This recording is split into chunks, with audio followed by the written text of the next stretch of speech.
징행한디 하이브라. 징행한디 하이게 덤네트로. 대야 하이게. 야 하이게. À duyên này đi.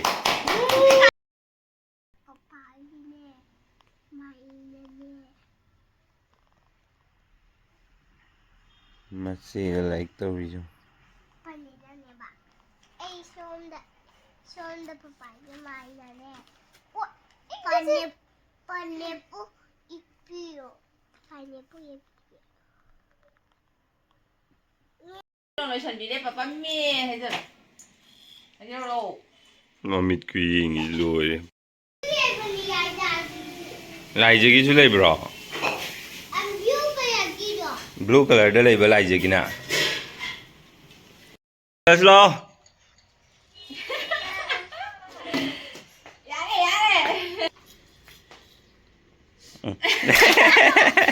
Let's go. Này là gì? Very good. Ako'y morning gi war loi re hoji school dress lo chale gari thor thole war loi le ka khoy school la ma'am ako'y pekhane hayo Koi pikane. Mana ne? Pia dunga pui dunga da. Pio ve amase edana. Aduga ne. Jikedi tabaju. Jekeli tabi ade jekeli ka dabani ingi hai ba ko to lo khui ko adoren pekhada phadana loi thomu ko na pi ga do soina dana ba ko Oi papa.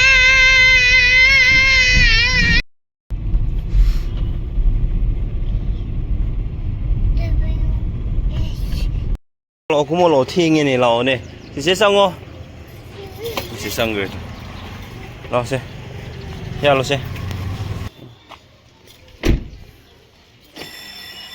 bel ta gre lo ma khoi ani thaname school da aruga hujik ngasi di jinglem bi birthday ne du bu ngasi je mana ma mu gi hijing bo chu leiba do ngasi birthday di yum da chicken anova style lam da aina handak da khangak po ko style lam da thonga khoi myam saminar mai tor celebrate tor ne do chicken je kamai thongi ka do we have do ai sum hapake di ado mamang gi video da lon tennis sana baje class 7 ka da ngai ba ngang di sana ya bra na hang bu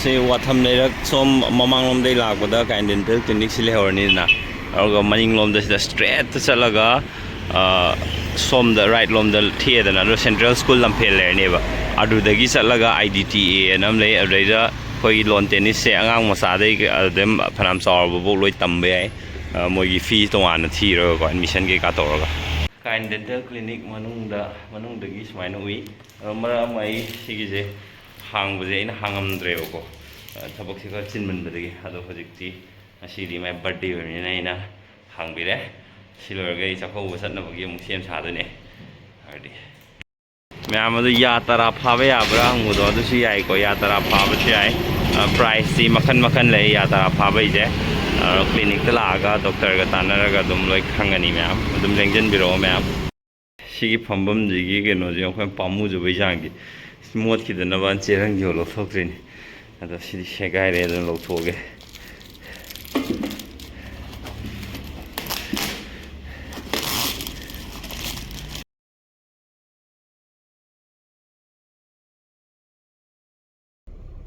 ngashina ahan borom gani nupi khunai gi history da minute kun manga da ke evolution lagani ma lai je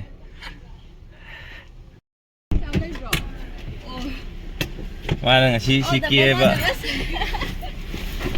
loy lai je minute kun manga chap chana minute kuma jange nupi kunai gi kieba gi history da first time orang gani minute kun manga da kieba loy ai minute babi di boile na Hujik present situation je kai no adi ai je birthday celebrate tono ma toge to ne du bu chaho ba chalu bai manam gi ma gi photo shooting lai be ai chate atre arai na ji lai je sia Tangkhul Baptist Church lai re sei jo ko intake ni ko lai je aroga sidana MBC lai re adu mana ka le popa da ne lai je ꯀꯦꯛꯇꯤ ꯂꯩꯔꯝꯃꯅꯤ ꯑꯗꯨꯒ ꯍꯣꯔꯦꯟ ꯑꯇꯩꯗꯤ ꯂꯣꯏ ꯁꯤꯟꯗꯣꯛꯅꯈ꯭ꯔꯦ ꯍꯣꯔꯦꯟ ꯅꯨꯡꯗꯥꯡ ꯑꯣꯏꯅ ꯇꯥꯔꯦ ꯍꯧꯖꯤꯛ ꯐꯣꯇꯣ ꯁꯨꯠꯇꯨꯃ ꯍꯥꯟꯅ ꯆꯠꯇ ꯌꯥꯗ꯭ꯔꯦ ꯑꯗꯨꯗꯤ ꯌꯦꯁ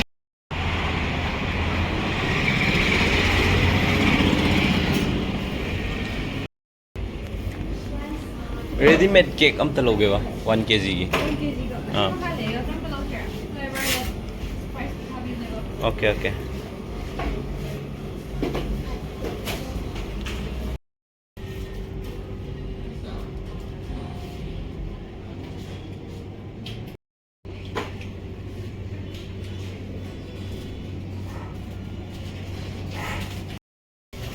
लोरबा थैंक यू केक लोरे ngasize yende aina yam fajan thongge tawneba ado yamna hobe hobe tawdodi male adu so ai recipe sing do loiba soidna hapakke yam hawne tomato ga torga chicken ga thongse ko already sase hozik photo shoot chatnabagi hoi ngairi sisna hotel gi room dugi view ne si hotel je Dani Continental haibdo thami mande lebdo adu ne adum yam phajai mo khoi room je ko adum post ai सिगी मिंगजेन गाक्तने the view दी Classic Grande ना खितंग फजब hello माले थोड़ा yang थोपो उ view जे अदो सी का सिन ओइरमबसु याइ को सी का जिगी व्यू जे फजदब ओइरमबसु याइ का रूम गी ओइना दी याम नुंगाइबा रूम ने बाथरूम गी फिल्म स्माइल लेरे सिजना फोटो शूट तौदे मफम दी लोकेशन ने खंगनाबै टाइप त अनि जे ai मनाक चंगे लेबा ai hui ख्वाइ हैनद मी जे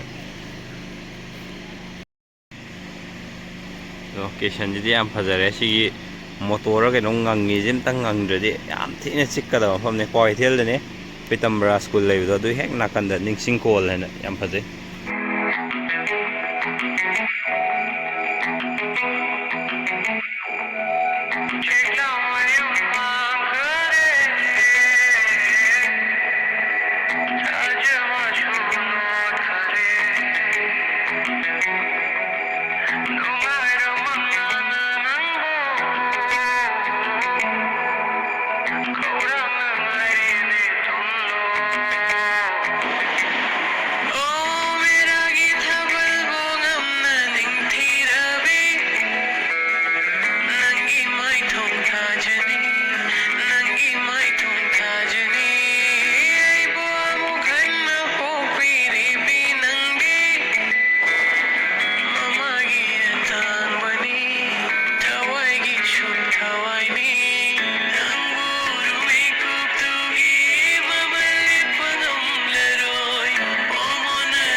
staircase design jim de aina pamba design ne sije ai yo wakhanda khwaidagi economical joiba aduga nan ju nan ba sengkok sengjin jo laiba thuna ju loibe aba makhan ne sije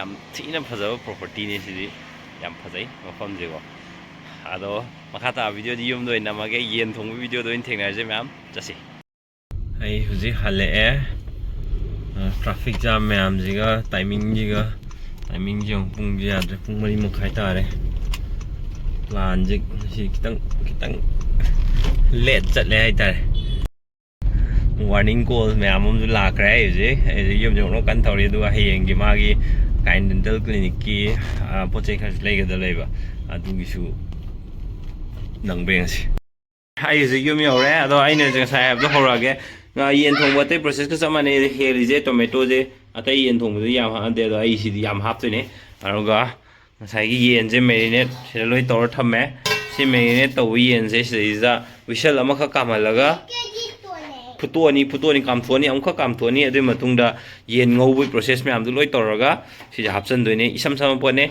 ꯃꯇꯦꯛ ꯃꯇꯦꯛ ꯊꯥꯔꯛ ꯇꯧꯔꯒ ꯒ꯭ꯌꯥꯟ ꯇꯥꯗꯅ ꯃꯊꯪ ꯚꯤꯗꯤꯑꯣꯗ ꯁꯥꯡꯅ ꯑꯃꯨꯛ ꯁꯦꯝꯃꯛꯑꯒꯦ ꯉꯁꯤꯒꯤꯗꯤ ꯚꯤꯗꯤꯑꯣ ꯁ꯭ꯋꯥꯏ ꯇꯦꯟꯖꯟꯒꯦ ꯃꯌꯥꯝ ꯊꯦꯡꯛ ꯌꯨ ꯁꯣ ꯃꯆ ꯀꯦꯛ ꯀꯛꯄꯒ ꯑꯗꯨꯃꯥꯏꯅ ꯇꯧꯔꯒ ꯕꯔꯊꯗꯦ ꯄꯥꯔꯇꯤꯁꯦ ꯁ꯭ꯋꯥꯏꯗ ꯌꯥꯝ ꯇꯦꯟ ꯂꯣꯏꯁꯜꯂꯦ ꯑꯩꯈꯣꯏ ꯐꯦꯃꯤꯂꯤ ꯃꯤ ꯃꯌꯥꯝꯁꯦ ꯍꯥꯟꯅꯒꯩꯗꯤ ꯌꯥꯝ ꯌꯥꯝꯕꯅꯦ ꯍꯧꯖꯤꯛꯀꯥꯟꯗꯤ ꯃꯄꯥꯟꯗ ꯂꯣꯏ ꯆꯠꯅꯈꯤꯕꯗꯩ ꯑꯩꯈꯣꯏ ꯃꯤ ꯃꯁꯤꯡ ꯌꯥꯝꯗ꯭ꯔꯦ ꯍꯧꯖꯤꯛ ꯍꯟꯊꯔꯦ ꯑꯗꯨꯅ ꯃꯤ ꯃꯁꯤꯡ ꯌꯥꯝ ꯌꯥꯝꯗ꯭ꯔꯦ ꯍꯦꯄꯤ ꯕꯔꯊꯗꯦ ꯆꯤꯆꯦ ꯍꯦꯄꯤ ꯕꯔꯊꯗे ꯃꯃꯥ ꯍꯦꯄꯤ ꯕꯔꯊꯗे ꯆꯤꯆꯦꯒꯤꯗꯤ ꯑꯦꯕ꯭री ꯕꯔꯊꯗे ꯑꯩꯈꯣꯏ ꯆꯤꯡꯈꯩꯉꯥꯟꯕꯤꯒꯤꯁꯨ ꯕꯔꯊꯗꯦꯅꯤ ꯑꯗꯨꯅꯀꯣ ꯉꯥꯏꯔ ꯂꯥꯛꯑꯣ ꯍꯦꯄꯤ ꯕꯔꯊꯗे ꯉꯥꯏꯔꯥꯒꯤꯁꯨ ꯕꯔꯊꯗꯦꯅꯤ ꯂꯥꯛꯑꯣ no fighting ꯂꯥꯛꯑꯣ Oh, cake masak yang hugis ya? Oh, oke. Nunggu sudah ya. Ini membagi. Happy birthday Mama gini dia khóc rồi nè. Wow, Aku ngaira aku tuh cieng Nè, con này đó. Ngaira aku tuh cieng nih. Happy birthday. So. birthday to Chicken Ha, chính anh gì hay Happy rồi. birthday. Chính lên gì hay cái tâm nè rồi. Happy birthday to 내가 할게. Ya hay vậy. Ngaira gieng này đi. Ngaira nó ngầu thế này. Cô kia cô xem kia cô. Ngaira supaya lo. Wow. Em học đúng rồi cô sẽ kể cái gì? Kìa cậy nó Iya. Hai. Ra rồi. Chị ta đi lo Ngaira đi lo. Ha. gini. Kalian sih baga tau thong cái đâu này. Untuk kawa. Masa nu pizza ini gini ya, ngai. Xe trên này là gì? Đấy. Pelapa gitu. Đâu của anh?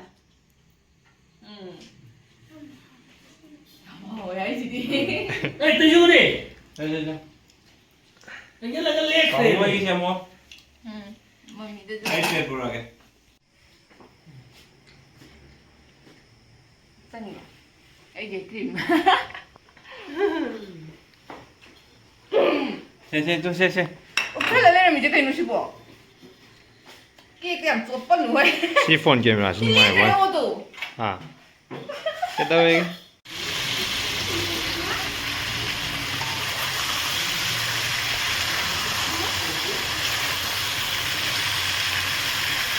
Sing sai kam thok podune.